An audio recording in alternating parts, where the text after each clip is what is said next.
Hello guys, আমাদের এখানে নতুন মন্দির প্রতিষ্ঠা হয়েছে, তাই কলস যাত্রা বেরিয়েছে। এই যে দেখো, ছোট্ট করে একটা কলস যাত্রা হয়েছে। তো সবাই যাচ্ছে বিসর্জন করতে কলসগুলো। তো তোমরা ভিডিওটা দেখতে থাকো। যারা যারা সাবস্ক্রাইব করে দিও, যারা যারা আমার চ্যানেলে নতুন। আর এই যে দেখো, কলস সবাই বিসর্জন করে দিচ্ছে। তো যাদের ভিডিওটি ভালো লাগবে তারা লাইক, কমেন্ট, শেয়ার করে দিও। আর এখনকার মতন ভিডিওটা এই পর্যন্তই।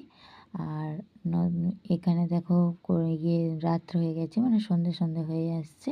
তো চাঁদটা দেখতে সুন্দর লাগছে, তাই দেখো আমরা একটা ফটো তুলে নিচ্ছি। আর এখনকার মতো ভিডিওটা এই পর্যন্তই। আবার আসছি নেক্সট ভিডিও নিয়ে। এখনকার মতন সবাইকে টাটা, শুভরাত্রি।